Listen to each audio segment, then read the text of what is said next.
तो आप सब लोग कैसे हैं? जैसे कि आप सब लोग जानते हैं कि हमारी मॉडर्न हिस्ट्री की सीरीज़ चल रही है। उसी सीरीज़ में चलते हुए आज हमारा लास्ट क्लास है इसकी। इसके बाद हम ज्योग्राफी या पॉलिटी और जो साइंस है उनमें से किसी एक सब्जेक्ट को शुरू करेंगे। कमेंट में बताइएगा कि कौन सा सब्जेक्ट शुरू करना चाहिए। वैसे मैं पॉलिटी स्टार्ट करने की सोच रही हूँ, तो बाकी आप बताइएगा कि कौन सा सब्जेक्ट करना चाहिए। चलते हैं अपने आज के पहले क्वेश्चन की तरफ। 1937 में प्रांतों में मंत्रिमंडल के निर्माण के उपरांत कांग्रेस का शासन कितने महीने चला था? 28, 29, 30 या 31? तो आंसर है ऑप्शन नंबर ए, 28 महीने। 1937 में क्या था? प्रांतों में मंत्रिमंडल के निर्माण के उपरांत कांग्रेस का शासन 28 महीने चला और भारतीय परिषद अधिनियम के अधीन 11 प्रांतों में चुनाव हुए। ठीक है, बम्बई, मद्रास, मध्य प्रांत, बिहार, संयुक्त प्रांत, उड़ीसा। ठीक है, और 28 माह चला। द्वितीय विश्व युद्ध में बनी बिना भारतीयों से राय लिए भारत को युद्ध में शामिल करने के विरोध में कांग्रेस शासित सभी 9 प्रांतों की सरकारों ने क्या किया? इस्तीफा दे दिया था।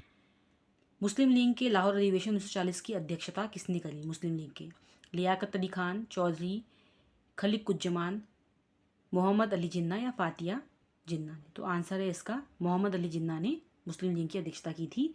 30 दिसंबर 1906 को क्या किया था? ढाका में मुस्लिम एजुकेशन कांग्रेस के अधिवेशन के समय आगा खां और ढाका आंदोलन एवं के नवाब सलीम उल्लाह ने मोहसिनुल उल मुल्क के नेतृत्व में अखिल भारतीय मुस्लिम लीग की स्थापना की और 1907 में स्वीकृति मिल गई थी इसको। ठीक है, और 1940 में मुस्लिम लीग के लाहौर अधिवेशन की अध्यक्षता किसने की थी? मोहम्मद अली जिन्ना ने ही की थी।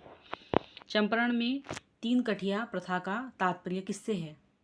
ठीक है, कल्टीवेशन का है इंडिगो के, नील पर खेती करना 3/20 भाग में, या फिर 3/19 या 3/18 भाग में। ठीक है, तो गांधी जी ने सत्याग्रह का सर्वप्रथम प्रयोग दक्षिण अफ्रीका में किया। भारत का सत्याग्रह का पहला प्रयोग 1917 में हुआ था। ठीक है, और चंपारण बिहार में किया गया था। बिहार के एक किसान नेता राजकुमार ने गांधी जी को चंपारण आने के लिए प्रेरित किया। चंपारण विद्रोह के कारण अंग्रेजों को 3 कठिया प्रथा को समाप्त करना पड़ा। 3 कठिया प्रथा का क्या था? 3/20 भूमि का भूभाग में क्या करना पड़ता था? उसमें हमको क्या करना, नील की खेती करनी पड़ती थी। ठीक है, जलियांवाला बाग हत्याकांड के विरोध में निम्नलिखित में से किसने वायसराय के कार्य परिषद से त्यागपत्र दिया था? रविंद्रनाथ टैगोर, मदन मोहन मालवीय, सर शंकर नारायण या उपयुक्त तीनों? तो इसका आंसर है option number C, sir Shankar Narayan. Jallianwala Bagh हत्याकांड में 1919 के विरोध में वायसराय की कार्यकारिणी परिषद की सदस्यता से सर शंकर नायर ने इस्तीफा दे दिया। इसी हत्याकांड के विरोध में महात्मा गांधी ने केसर हिंद की उपाधि, जमनालाल बजाज ने राय बहादुर की उपाधि एवं रविंद्रनाथ टैगोर ने सर की उपाधि क्या कर दी? वापस लौटा दी थी। ठीक है, निम्नलिखित में से किसने सर्वप्रथम भारत के लिए औपनिवेशिक स्वराज्य की मांग की थी? राजगोपालाचारी सरदार और सरदार पटेल जी ने, पंडित मोतीलाल नेहरू ने, गोविंद वल्लभ पंत ने, सर तेज बहादुर सप्रू और जयकर ने, या फिर जवाहरलाल नेहरू और जगजीवन राम ने?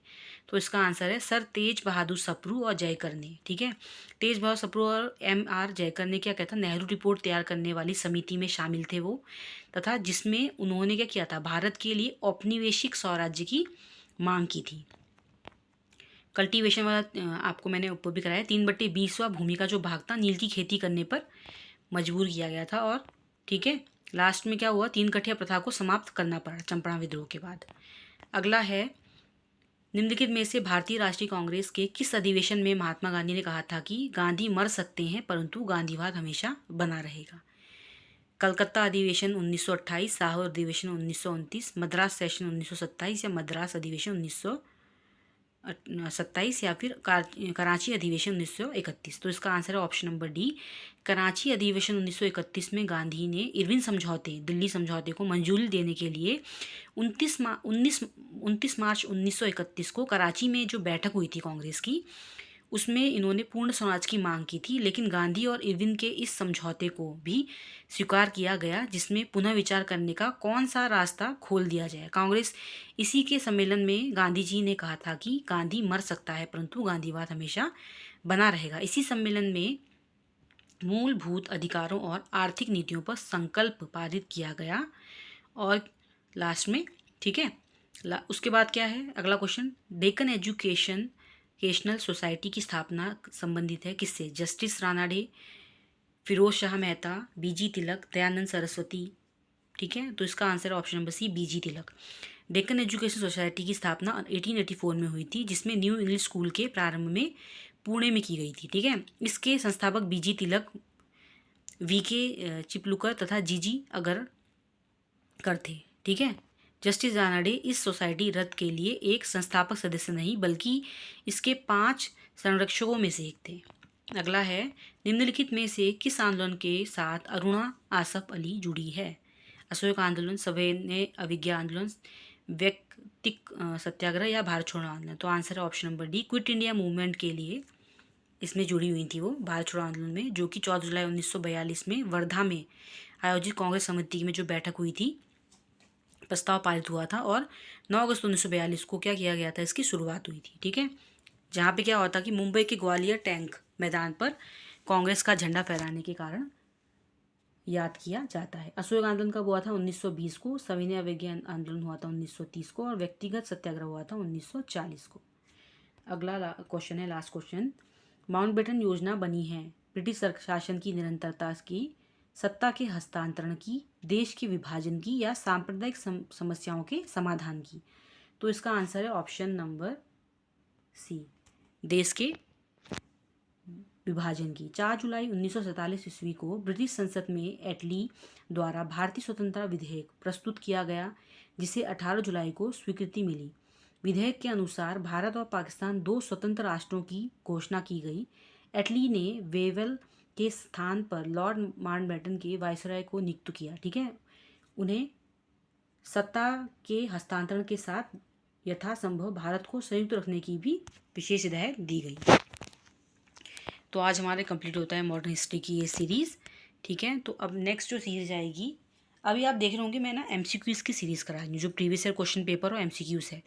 जैसे ही ये सीरीज़ ख़त्म होंगी प्रीवियस ईयर क्वेश्चन पेपर की सारे सब्जेक्ट्स की, उसके बाद में आपको क्या है, पॉइंट बाय पॉइंट जो GS के मेंस के पेपर हैं, GS 1, 2, 3, 4, 5 एंड 6 एंड देन ऐसे, ठीक है, और हिंदी के, तो वो मैं सब आपको ऐसी ही उनकी सीरीज़ आएगी और उसको मैं माइंड मैप के थ्रू चैप्टर्स को पढ़ाऊँगी और आपको उसको पढ़ने में आसानी होगी। वो सीरीज़ फिर इसके बाद आएगी। ठीक है, तब तक आप इसको पढ़िएगा।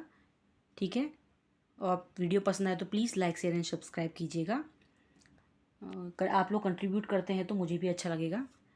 तब तक के लिए ये वीडियो देखिएगा। Thank you.